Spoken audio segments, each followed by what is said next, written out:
Now from SRV Studios, Mr. Craig Thatcher.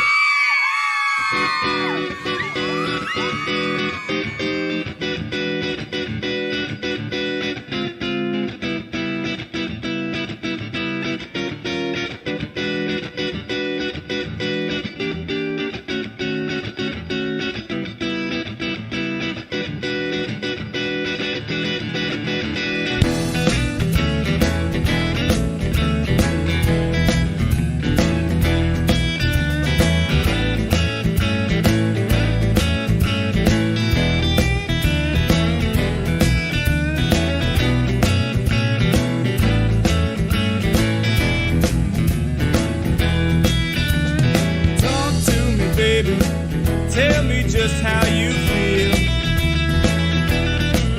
Won't you talk to me, baby? Tell me just how you feel. I gotta know right now if your love is real. If I knew it'd make you happy, I'd buy you a diamond ring. If I knew it'd make you happy, you a diamond ring, just to have your sweet love do most anything. Need your loving in the morning, in the night time too. Need your loving in the morning, in the night time too. Yeah, and all day long, just be dreaming about you.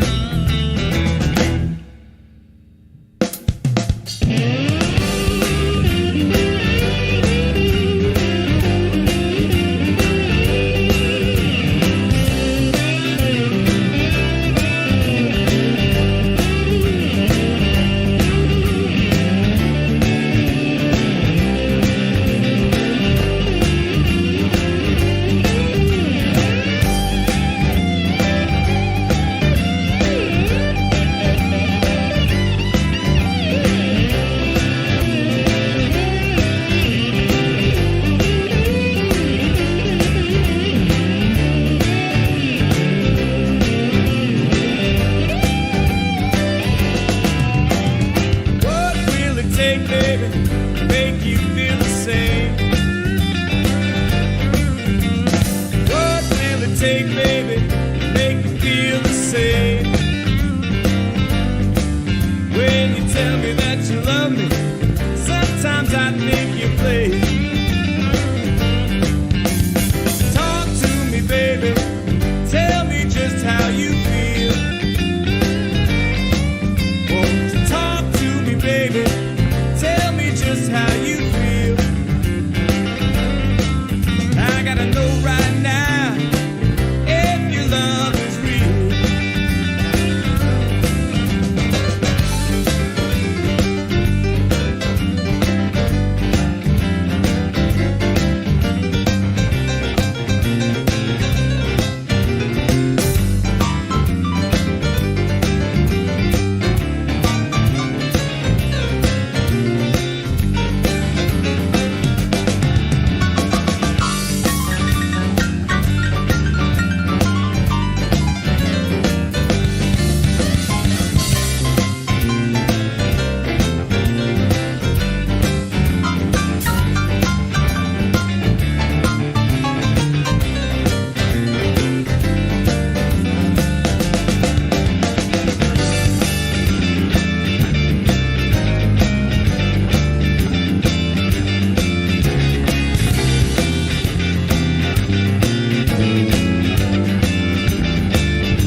Good evening, folks, and welcome back to the Schuylkill River Valley for Sidetrack Sunday number 1 for October 2023.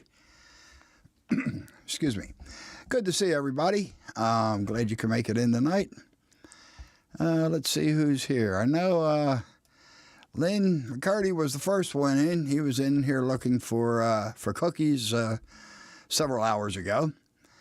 And then Boxcar Jerry was in. And let's see, we got Wigwag Workshop. Good to see you, Stephen. And Dwight Curley. Good to see you, Dwight. D-Real Darrell's here. Good to see you, Darrell. And Tim D. Great to see you, man. Corey's here. Good to see you, Corey. Let's see. Tom Grassy. Good to see you, Tom. Appreciate you stopping in.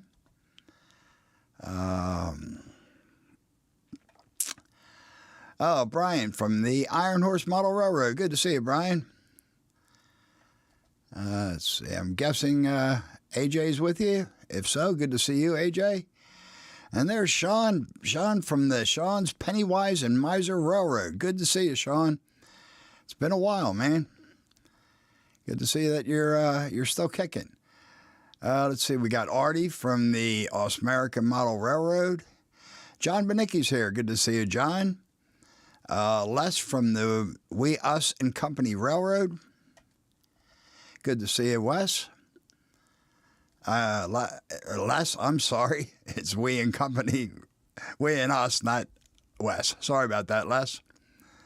Let's see. Tim D. I'm not sure if I said hi to you. Good to see you, Tim. Let's see. Joe Rader's here. Good to see you, Joe. And so is Anthony Dodge. Good to see you, Anthony. Mike from the Deep Run Railroad's here. Good to see you, Mike. Let's see here. I think I said hi to Corey. Good to see you. Hi. Good to see you, Corey.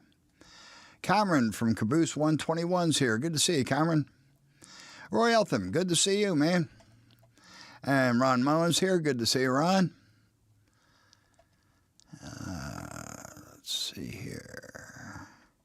GRE 2057 is here. Good to see you, man. And Sparky's here.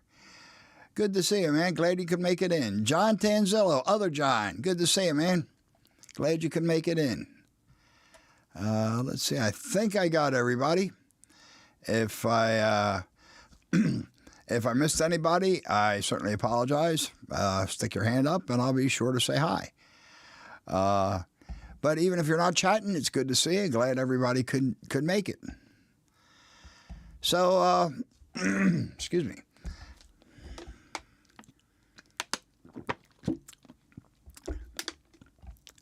So tonight, I'm going to catch you up on the diner diorama. Last month, I showed you the interior items that I 3D printed. I've gotten them all installed. Everything for the interior of the diner is, all the furniture anyhow is installed. I have a few details that I'll be adding later on in the build. But I have everything. I have 2 of the lights. I have a light installed for the diner area and one for the kitchen as well. I have one more light that needs to get installed, but that'll get installed on the roof to light up the diner sign. And that's going to not a vodka guy. Artie, that's just water. Dwayne's Fork and Spoon Railroad. Good to see you, man. Glad you could make it in. So the light needs to get installed on the roof to light up the sign, but that's going to be moved around quite a bit until I get all the interior done. So I'm going to hold off on installing that light until closer to the end. Nathan DeLay, good to see you, Nathan. Glad you could stop in, man. Let's see. I don't think I missed anybody. All right. So I have, there's Edward from Happy Valley Hobbies. Good to see you, Edward.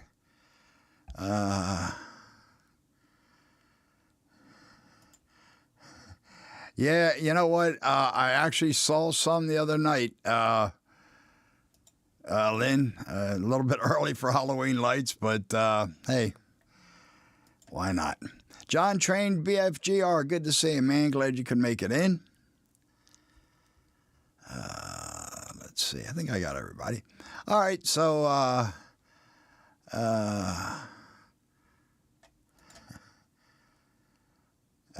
just a lot of people don't notice the French side. Yeah, you know what? Honestly, Sparky, that was one of the first things I noticed about those cars quite a few years ago. I thought they just misspelled Canadian. I didn't realize the French didn't know how to spell. So anyhow, I do have. There's Derek Alexander. Good to see you, Derek. So I have some pictures here to bring you up to date on where I am here. So let me. Hey JD, good to see you, man. Glad you can make it. Oh, I know they get started as early as they can, man. Okay. All right, so let's. Let me get over here, find it.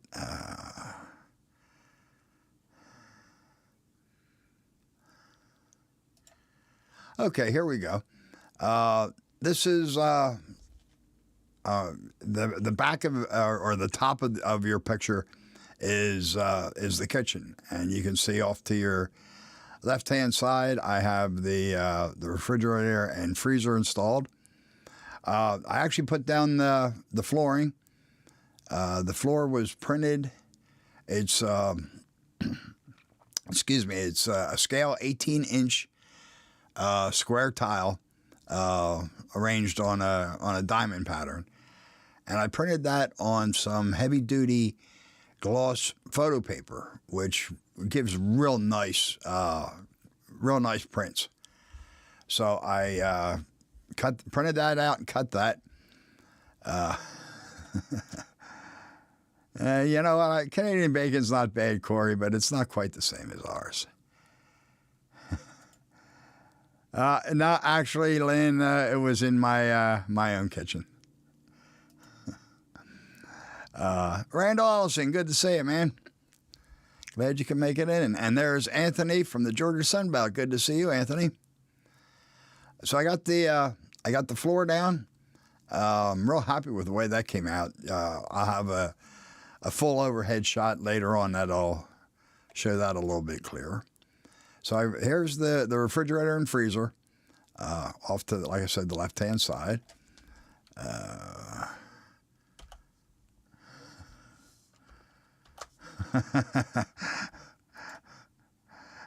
Got you, Corey.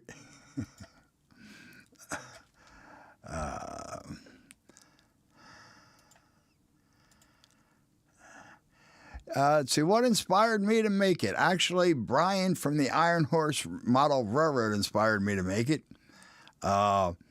This is one of the 3D kits that or the kits that he 3D prints.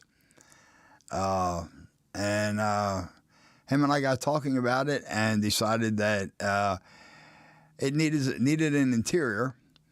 So Brian sent me up one of these models. I modeled and printed all these items that I'm showing you tonight, and installed it. So I decided I'm going to put it on my HO scale layout, and that's what this series of live streams is about. I'm going to build the diorama, complete with parking lot and the interior that I'm showing you tonight, and exterior, and see what else I can come up with for it. So here we go. We got yep, Edward. You can blame Brian. Ken Amos, good to see you, man. Glad you could make it in. So yeah, I have two different style grills here. The one on the left is the smooth griddle top style. The one on the left has the open grate. The one on the right, I'm sorry, has the open grates. Next to that, we have the deep fryer. which I tried to model with some pretty nasty looking fat down in the vats, which is probably what you would see in these kinds of diners, at least back in the 60s anyhow.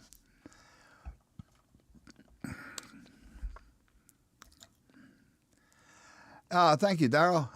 Brian did it. Brian really did an awesome job on this kit. I like the kit. It's excuse me. Yeah, that's true, Tim. I guess I should have dirtied it up a little bit. I painted the outside in silver. It's actually I think it's Rust-Oleum silver, just rattle cane. Most of these types of diners, at least in this area, are the stainless steel exterior kind of diners. So that's what I was going for with this. So next to the deep fryer, we have the oven. Now for the back walls, Alice's Restaurant. You got it, Brian. You can get anything you want at Alice's Restaurant, excepting Alice. I also, we're not there yet. I don't even have any of the people in there yet, Anthony. I also printed on the photo paper the tile walls. Yeah, Nathan, you are correct. It's Steve Childers likes to call it proto-representative. I've always preferred the term proto-suggestive. There's going to be parts of it that are very prototypical, and parts of it are just in my head. And Alice is from Alice's Restaurant, a classic Arlo Guthrie song that around here is always played on Thanksgiving, and it's if you've never heard it, it's a fantastic song. It's a lot of fun.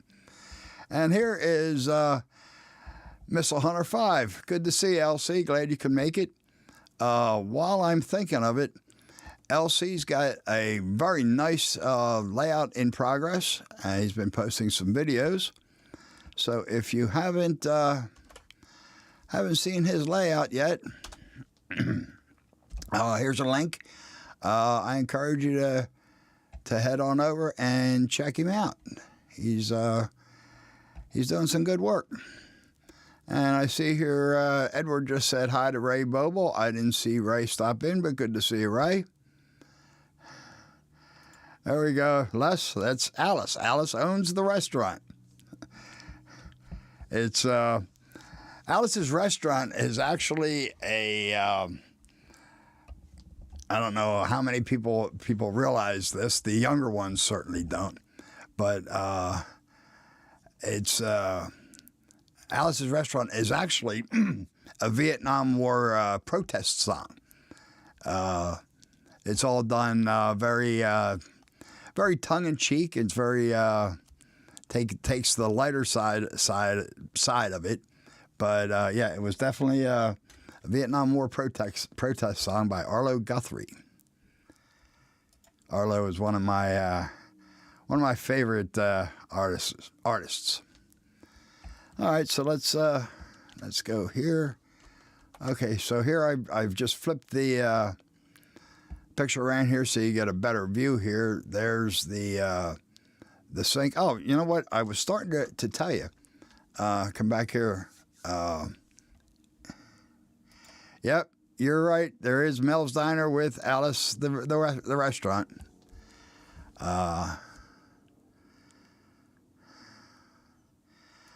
Let's see. On a scale of 1 to 10, how much will be prototypical and how much will be freelanced? I would say probably about 50-50, about 5 there, Nathan. Darryl gave Alice a $20 tip. So what I started to say here, on the photo paper I printed tile walls. The back wall and the two side walls in the kitchen are tile. Because that's usually what you would have found in this sort of diner. There is an exterior door where you can see here. The outside is included in the kit, and I'm not sure whether Brian sent me the interior door and I lost it, which is a really good chance, or whether he forgot to send it to me. So what I did is I just copied in a door and put it in the right place, and so I ended up printing the door on there. It actually came out pretty good. I'm real happy with that. So okay, we're back to this side of the kitchen. You can see there's the sink.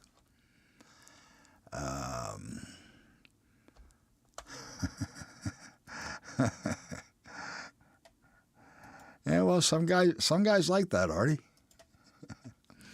Let's see, what do we have here now? Hey, I wasn't blaming you, Brian. It worked out good. I'm real happy with the way it came out. So here's a couple printed work tables that I included. Okay. Oh, well, thank you, Lynn. That's good to know. Good to know. So they're just two standard work tables that you would find in a commercial kitchen. And let's see. And I have, of course, I'm in the way here, but I do have a slightly better angle on the refrigerator and freezer. You can see the doors a little bit better here.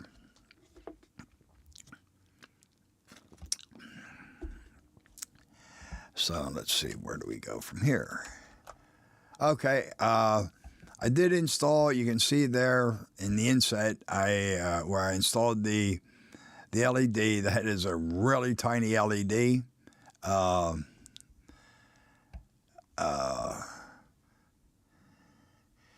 Let's see, that thankfully comes pre-wired. So I just glued it to the side of the wall, and then I painted the wires silver with a Sharpie silver paint pen, and it really came out good. I was happy with that too. So let's see, where did yes, JD, they will be available. You can check Brian's Etsy store. I don't have the link handy. Brian, if you do, please go ahead and post it. But yes, they'll be available in HO scale and N scale. I could do it in O scale. Anything smaller than N, though, would probably not work out all that well. As it is now, the legs on those two work tables there are pretty skimpy. So now here's the diner side. I have a spot picked out for it, Nathan. It's actually going to be just outside of Sweetland, which was the town that I grew up in, and that's featured on my layout. There was a diner not like this, but there was a little lunch counter just outside Sweetland. So I'm just going to have it where the diner grew up a little bit. And there, Brian. Brian, oops, I didn't mean to do that. Go away. Let me come back here. Sorry about that, folks. Pushed the wrong button. Brian just posted his link for the for his Etsy store. Excuse me. Dan's Model Railroading Journey. Good to see you. They are on an angle. I don't think it's quite 45 degrees, to be honest. I'm guessing here probably more like 30 degrees. But Brian might be able to answer that a little bit better. I'm guessing, Anthony, that he's winning. So here's the counter. The counter, you'll see on another view, has 6 stools.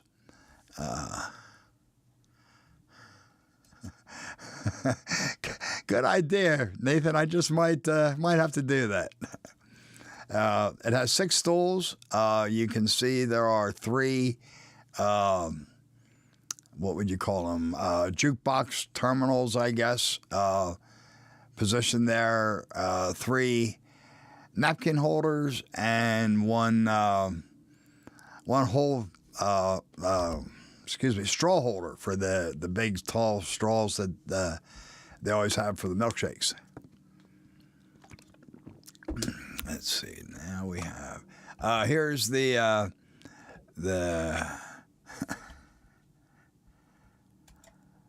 oh, absolutely, John. It wouldn't be a diner without jukeboxes on the counter and on each of the tables for the booths. Here's this shows the cash register with the little. It is, Corey, and you'll see a better picture of that, and I do have a comment about that as well.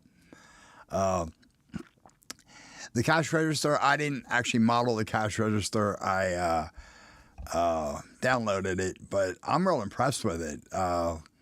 It looks pretty decent in this picture, but in person, it really looks so much better, at least in HO. And here I have 2 booths.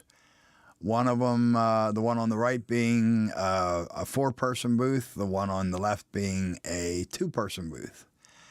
And they both have jukeboxes and napkin holders on them. Let's see. Did I know the diner in Pottsville John F. Kennedy used to do a speech at that diner? No, I did not know that, Nathan. I do. I vaguely remember John F. Kennedy. I remember when he was shot. I remember watching that on television with my parents. All right, Sparky, here we go. We can get LC up here to a few more subscribers, I hope. There's his link. So I encourage you to check him out. He's doing some really nice work. And let's see. Thank you, Darryl. I'm pretty happy with him. So let's see, where are we next? Okay, here's just the other side of the counter and cash register.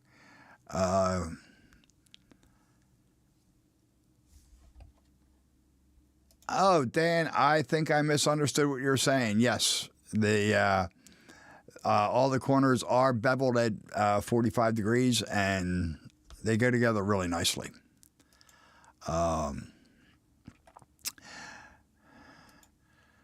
LC, you're quite welcome. I hope you pick up a few subs. Looks like a couple people have already. Looks like there's 3 new ones. That's cool. So you can barely see from this angle the 6 stools. They're all painted with the same blue color, like the vinyl coating covering that those types of stools always had. Let's see now, and let's see here again is the LED that I installed on the dining room side, and painted the don't have a milkshake machine yet, just have the straw holder for it, Artie. And again, I painted the wires with the Sharpie silver paint pen, and it looks good. In person, it's real difficult to tell the difference between that and the silver paint that I painted the walls in. Okay, here is the welcome mat that is printed separately. And yes, I intentionally have it slightly cockeyed. Even though they, yes, I agree, Joe. That is a really nice kit. And in fact, all of Brian's kits are really nice. I don't know about gumball machines, Nathan. I'm planning on a phone booth out front, probably a cigarette machine, since this is the 60s and all those diners had cigarette machines. And I'm not sure what else. Probably, I mentioned the phone booth. Okay, there we go. Okay, Edward can see the stools now. Cool. So I'm gonna have a few more details. Gumball machine is a good idea, actually. I might look into that. So absolutely, Dan. Back in the 60s, all these diners and pretty much everywhere you went had cigarette machines. That was long before the cigarettes were we knew they were such a bad thing. But even though those mats had rubber bases on them, they were always kind of cockeyed and pushed to one side. So I intentionally put that in there just a little bit off center. It's probably a moot point, since once the roof's on there and it's in its position, you're never going to see that. But I know it's there, so that's the important part. Let's see, what do we have here? Okay, here's an overview, a nice top-down view. Give you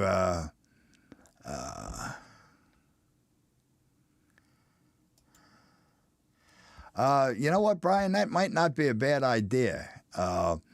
As it is now, you're only going to be able to see it through the dining room windows, and then through the window where behind the counter. But yeah, that would be a good idea. You're not going to see the inside of the kitchen too much unless you take the roof off. I haven't decided whether I'm probably not going to glue the roof down, just because I'm going to want to be able to show off the interior. But hey, there's Thomas from Split Rock. Good to see you, Thomas. And yes, I know that Split Rock, they do have an awesome cigarette machine. I'm not sure if I'm going to go that route, or if I'm going to try my hand at 3D printing one.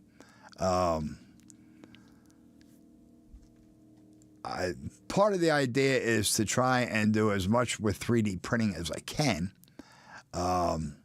but not everything's going to be. So we will see for sure. But that's they do make a really nice looking cigarette machine. Let's see here. I missed something. Maybe a skylight in the roof. That's a thought, although can't really imagine these kind of diners, at least in the 60s, having skylights. There you go, Tarek. That's a point. Let's see here. So that gives you a real good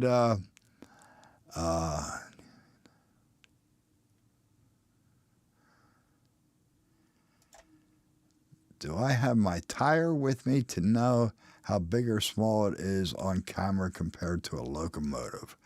Not really sure what you're asking me, Nathan.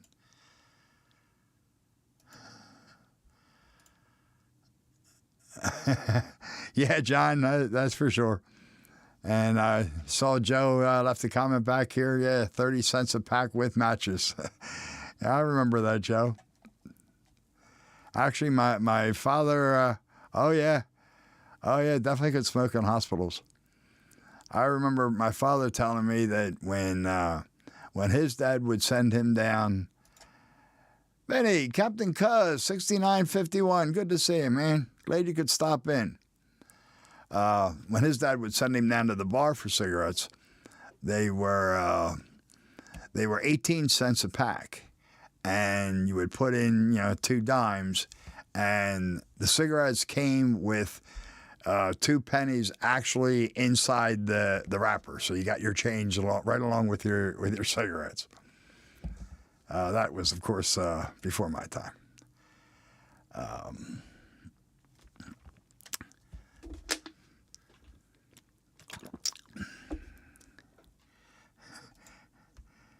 Yep, I did that too, Mike. And it was one of the best presents he could have gotten, as far as he was concerned, anyhow.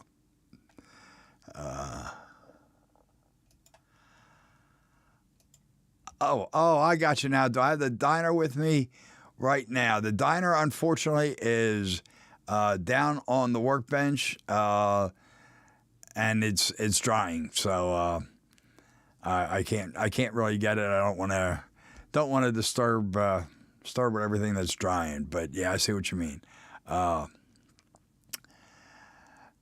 It's I probably the next stream, Nathan, I will have the diner, and I'll make sure I have a local here to show you. But it all is to scale. Thanks, Vinny. Appreciate that, man.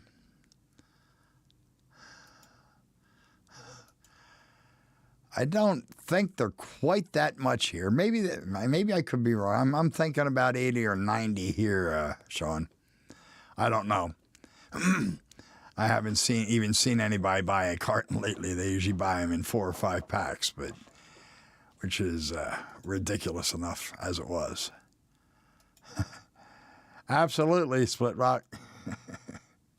They were definitely iconic machines. You could find them anywhere. And speaking about smoking in hospitals, I remember in walking through department stores with my father, and when they would have the television displays with all the different televisions out, and we would walk by. They would always have football games on, and of course we would stop and watch the game for a while.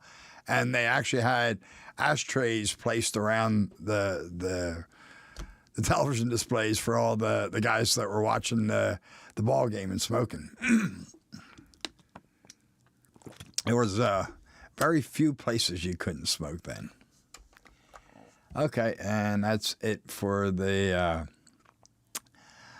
pictures. So the next step on the yeah, it's not quite a cheap gift now, Corey. I remember my father's aunt was a career Army nurse, and she would always oh yeah, Vinny, at that point. But she would always do her shopping at the PX, and she would get my father his cigarettes, and a carton were $3.33. I've never seen Kitchen Nightmares, Nathan. I've seen Gordon Ramsay's earlier shows, Hell's Kitchen, I think, but I've never seen Kitchen Nightmares. Yep, McDonald's had ashtrays, absolutely. A carton of Marlboros is $48 on average. I would have thought they were higher than that, actually.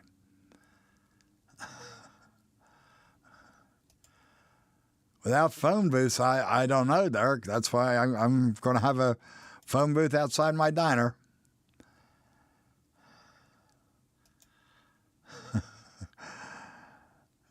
I don't remember the cigarette machines switching. I don't remember the combs and candy bars. I mean, candy bars, but not in cigarette machines. We're not done yet, Edward. I have a few more details to add. This is just the basics, just getting the furniture in place. Yeah, exactly. Oh, there's Gus, the lunatic from Orno. Good to see you, Gus. Glad you could make it in.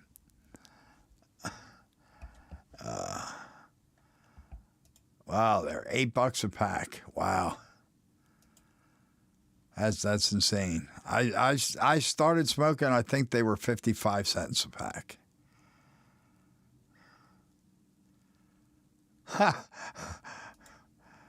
Yep, that actually just is coincidence. Nathan and I didn't realize it was sitting there. I usually pour my water into it, but I didn't think of it tonight, so I just have the bottle here. Yes, Thomas, I've seen some real nice phone booths, but I want to try my hand at 3D printing that one for sure. I want to print that in translucent resin, so I can paint parts of it and then insert a small LED up into it and have it light up at night.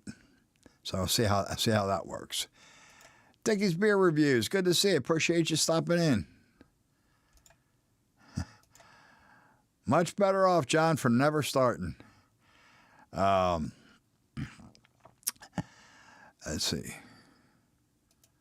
I need a model of Rockford's car out front.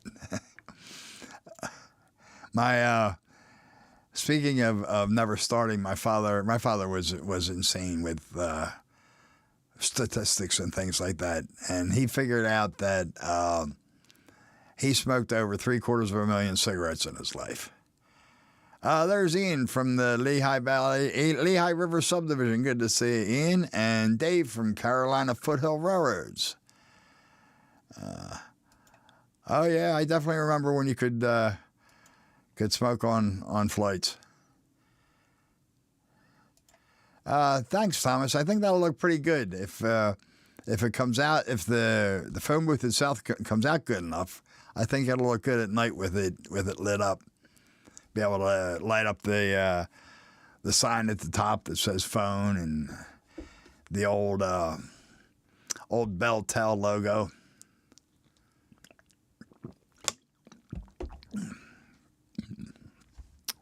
So the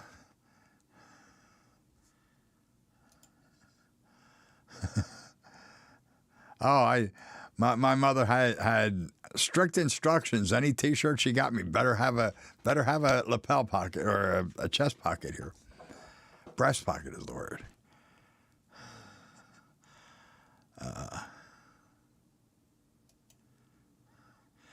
Craig's version of Streets of London is great, Les. It's really definitely one of my favorites. He does an excellent job on that.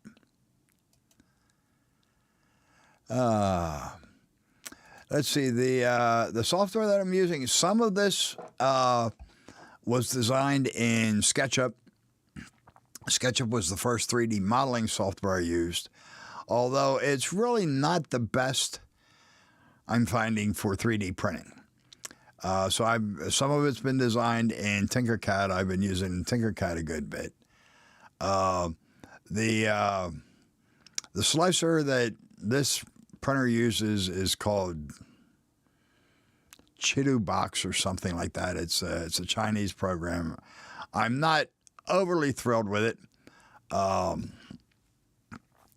it works and it works with my printer, so I'm happy with it. As far as saving up for it, I had a filament printer, and I've had a filament printer for some years, and I was looking at getting a resin printer. The store where I buy all my computer equipment for my business, I've been dealing with them for over 30 years. So every so often they send out an email with special like insider prices to their longtime customers. And a few months ago, they sent me out an email that had an offer for this printer, this resin printer. It's a smaller one. But it was about half off, so I got it for $89. So for that kind of money, I really couldn't pass it up. I like the printer, but I would like at some point to get a bigger one. Yeah, that's what I was thinking of. I knew it was somebody. Thanks, Corey. I wasn't sure if it was Tamiya or AK Interactive or somebody like that. I knew had some nice transparent blue. So yeah, I'll definitely be looking into that once I get the phone booth designed and printed. Tinkercad sounds like some Disney show. You know, I resisted using it for a long time for that exact reason, Anthony. It sounded like a toy to me. It's actually a whole lot more powerful than I was giving it credit for. There's things I don't like about it, but it's definitely pretty easy to use. So far it's working for me, and it's free, which is a big deal for me. Yeah, that's what I'm going to be looking at, Vin, is probably some transparent blue for sure for the phone booth, especially like up around the top and maybe the sides, the lower portion of the sides. So it's very powerful.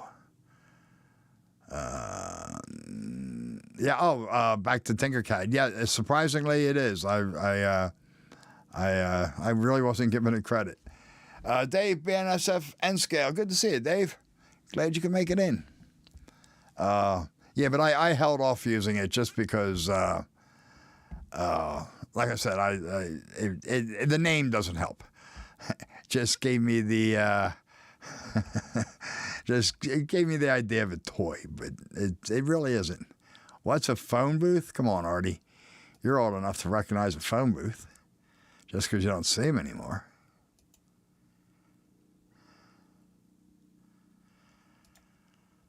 I like doing both, Nathan. Scratch building is really my first my true love there. James Galton from Dundas Junction Model Railroad. Good to see you, James. I like the 3D printer, and I was looking for especially a resin printer, because mostly for the fine details, for the things like the cash register for the diner, which I wouldn't be scratch building, and things like windows and doors for scratch building. I would still scratch build most of my buildings. I'm really not a big kit builder. I built quite a few kits, of course, but I would rather scratch build it to get exactly what I want. But you still always need windows and doors and light fixtures and all sorts of details, both inside and outside. And some of them are just too small, at least for me, to be scratch building. So that's my big goal for the 3D printer, is not so much buildings as such as detail parts.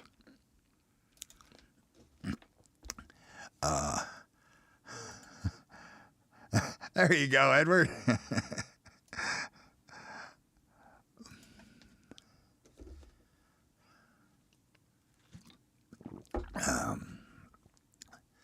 That big red thing up from the library on the corner that goes over the hill. Not really sure if that's a phone booth. Okay.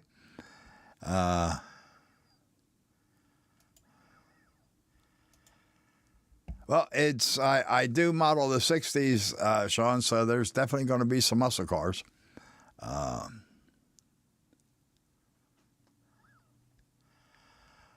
All right, Randall, have a good night. Glad you could make it in. And don't work too hard, man. A London-style phone booth. There you go. Yeah, I picked up some of the clear resin. I think I got Elegoo's clear resin, and as Dark just commented, it's more of a translucent. At least I believe it's more of a translucent. I haven't actually used it yet, but yeah, that's what I'm planning on planning on doing with it. If there was a market for true transparent paint, Corey would sell people water. Well, hey, people sell you water now. Vinny, very little. I haven't forgotten you, my friend. I've just been busy. No excuse other than that. I haven't forgotten, and I will get to you. Interesting. I might take a look into that, although I'm really more of a hands-on guy. I kind of rather model it myself, especially something like a phone booth shouldn't be too difficult. I agree, Nathan. It's more something that I'm doing, but like I said, the detail parts can really make the difference. John, I didn't even look on Thingiverse yet. Like I said, I usually take the long way, and design it myself, but that's part of the fun for me. So that I actually find more fun than just downloading somebody's model and printing it.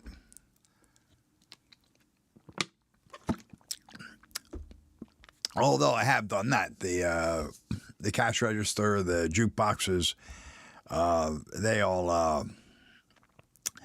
were all downloaded. I could have modeled them, but now it's getting just a little bit too detailed for me. And you're right; it's essentially scratch building with a machine, especially when you do the modeling yourself. But I enjoy it. I enjoy the 3D printing, but I still enjoy actual scratch building. So it's kind of the combination. I think we get much better results. Excuse me. The one or two models that I have downloaded from Thingiverse needed a lot of modification. Some of the stuff that I've downloaded through SketchUp's, whatever they call, I think 3D Warehouse or whatever they call it. Some of them really look great, but there are so many geometry errors in them. Most of them I've just given up on. A couple of them I got hard-headed and spent far more time than I should have just correcting the geometry to get it to print right. So yeah, that's true. It depends. A lot of it depends on whether the model was actually modeled for 3D printing. Not all 3D models are used in 3D printing, and like the SketchUp Warehouse, SketchUp uses and all the 3D programs do, but SketchUp relies a lot on. All right, Vinny. Good night, man. Enjoy dinner. Glad you could make it in.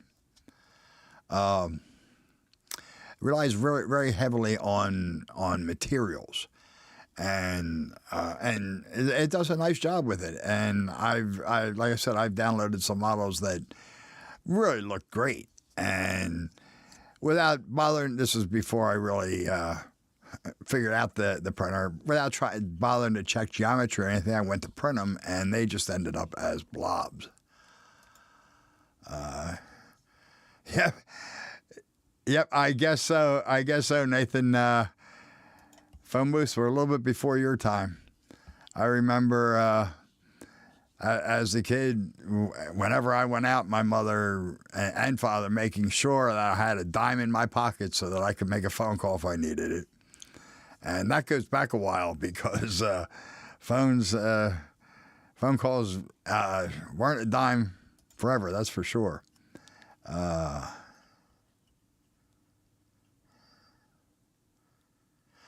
That's interesting, Thomas. I'll look into that because I've spent quite a bit of time correcting the geometry errors until the point. Like I said, a lot of times I just gave up on them because the models were just so horrible when you take the material away and you can see that they didn't actually model it. They just slapped the material on it.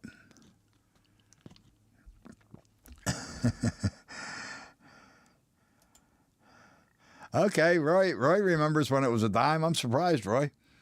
It goes back a while because it went from a dime right up to a quarter. But oh yeah, my parents made sure you have a dime in your pocket when you go out of the house. And you could find payphones anywhere. I mean, there were payphones on virtually every corner, in every diner, in stores, in shopping centers, everywhere. I mean, you could not find a payphone. And now I don't even know if I haven't seen one in years.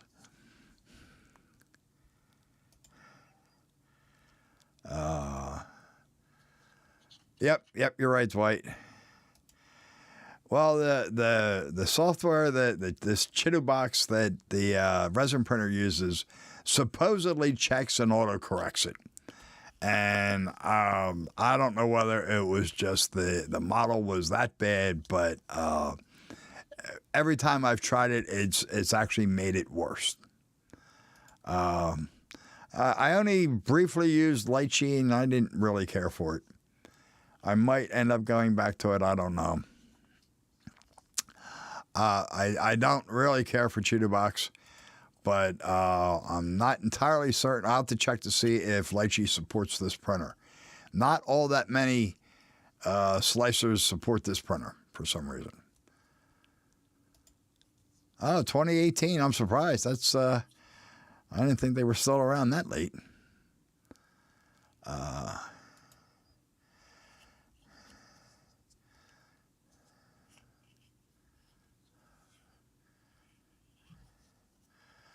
Okay.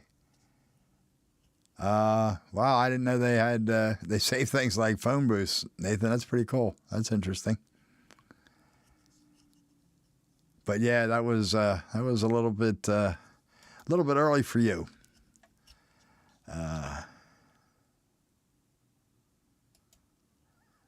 Okay, Roy, good. That's good to know. I might just download it and give it a try again.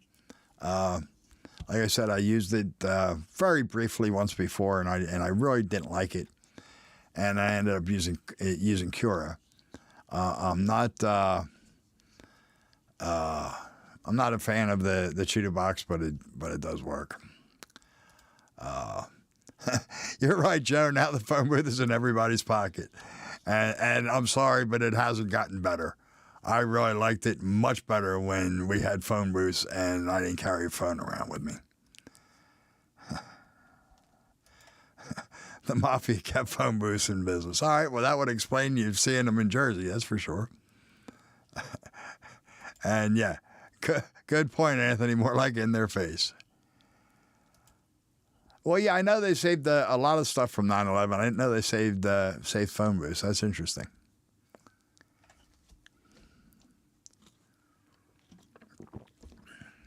Okay, I've never tried process fork. Cura wasn't bad. I mean, I got working with that all right. Okay, Lychee's gotten better. Okay, good. It's good to know, Roy. Thank you. I'll probably download that and give it a try because Chitterbox is kind of weak, and it's kind of a pain in the neck to work with. Of course, now that I figured it out and figured workarounds for this stuff, now I'm going to look for something else. But that's true. Let's see, phone booths for a complete box with a folding door. Oh yeah, absolutely, Derek.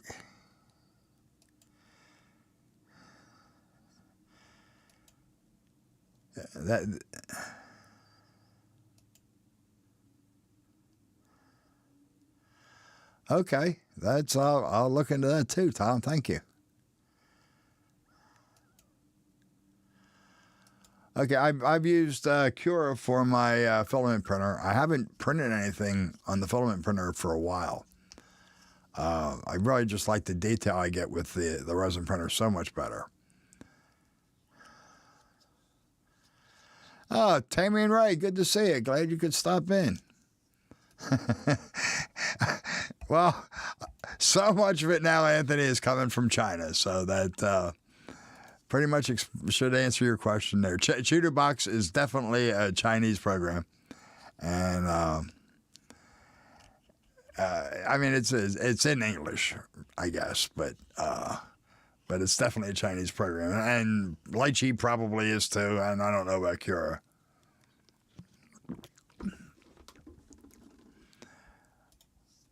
Oh, definitely in the old movies. I mean, that's what we grew up living on, Dave, was phone booths. Hey, there's Heath. Good to see you, Heath.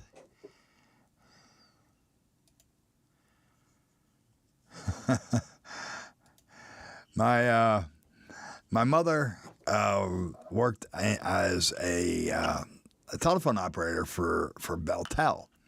And she worked at a time when she sat in front of a panel with cords sticking up out of it, and a board up in front of her with holes connecting to each of the numbers.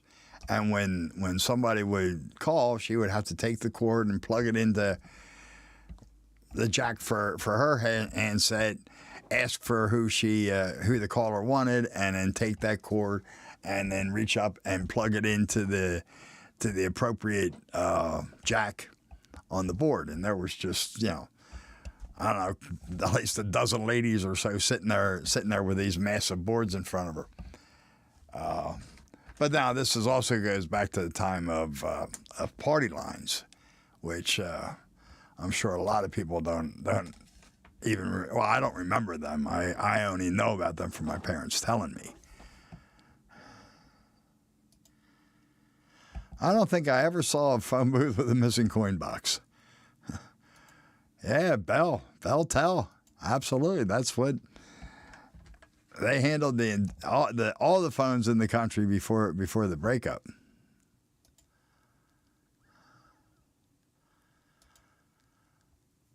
Okay, the only filament printer I've ever used is my Creality Ender 3, which really isn't bad. I mean, all right, Dan's Model Railroading Journey. Have a good night. Enjoy the conversation with your mom, and appreciate you stopping in.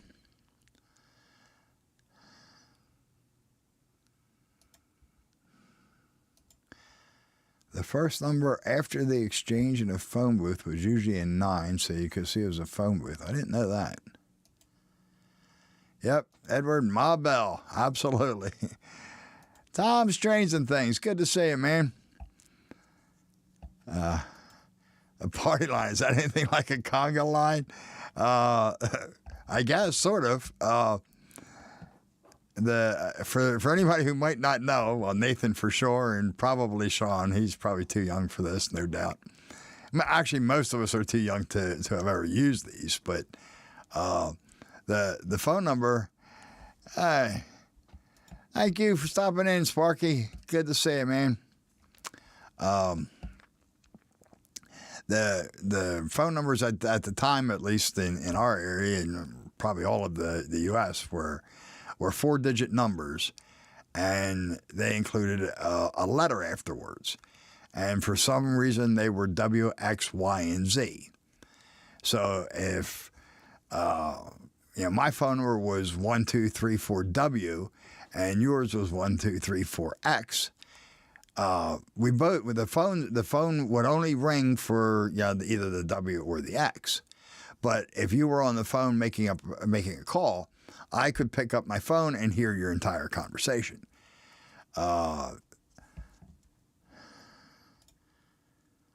Interesting. I didn't know that. So that's how the party lines worked, and that actually obviously caused all sorts of problems.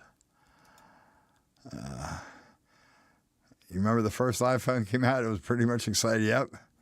That was in 2007. Yep, I know. Bad guys in phones can't have an iPhone. In movies can't have an iPhone. Yeah.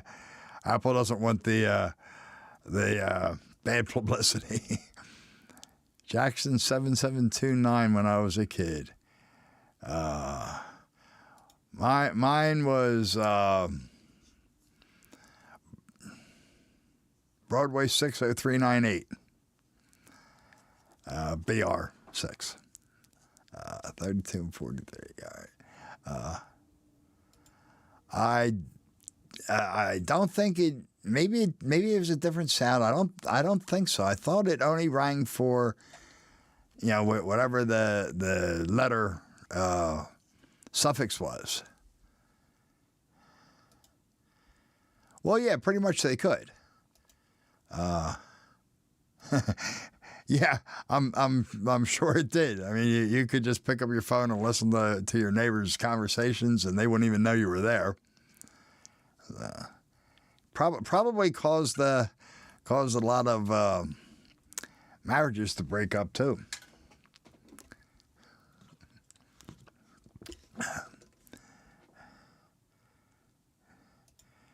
When, of course, when I grew up, we had the rotary phone.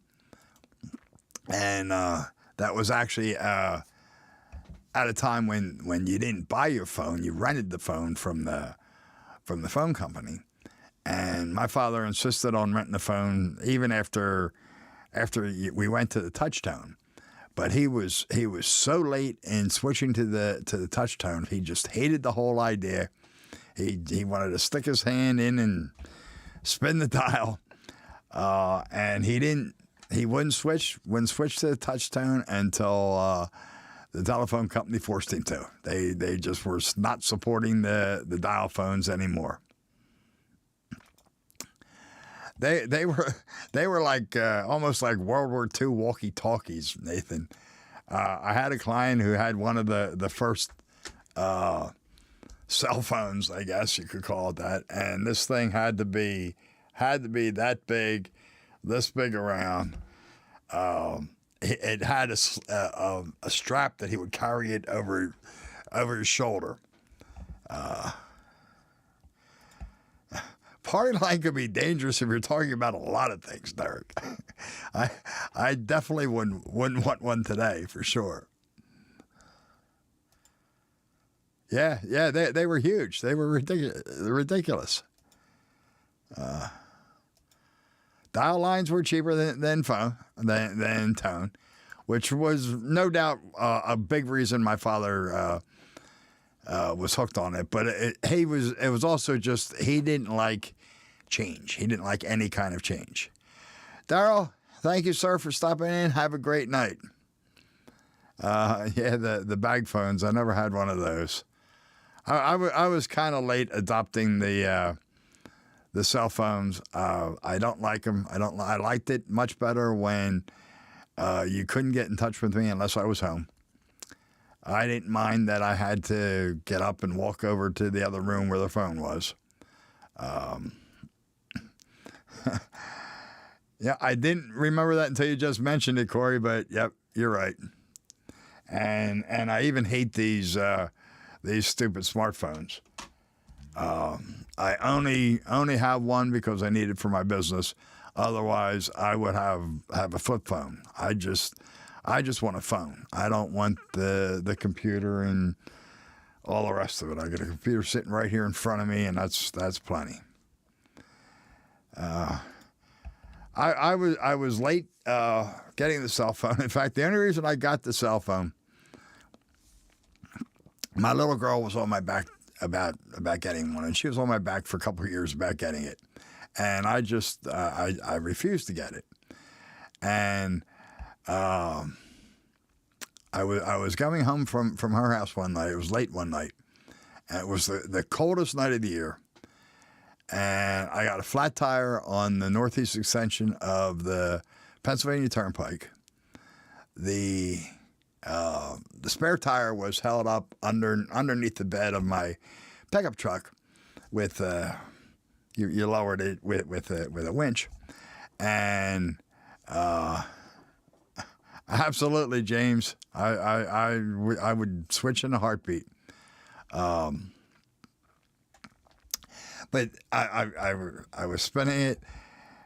Brian, thank you, man. I appreciate you being here. You have a good night, sir. And I couldn't get the spare tire to come down, so they have call boxes every mile on the turnpike. So I was about half a mile from. I was like right in the middle between two of them. So I walked down to the next call box, and it didn't work. Walked back to my truck, walked back the other way the half mile to that call box, and that call box didn't work either. And I ended up sitting in my truck for about 5 or 6 hours, just running it for a little while just to warm it up, and then wrapping myself up until I started freezing again, until the state cop came by and called a tow truck for me. And I made the mistake of telling my little girl that story. And needless to say, within a week, I had a cell phone. And I still curse at her for it. Well, that's about all I had tonight, folks. We kind of got off on a few tangents there, but that's fine. The next step on the diorama is to get some more of the finer details on the interior, and then start. I'm gonna put it on a masonite base so that it be easy to take in and off the layout. So by next month we should be working on that. So I really appreciate everybody stopping in. Lynn, thank you, sir. It was good to see you. Appreciate everybody being here.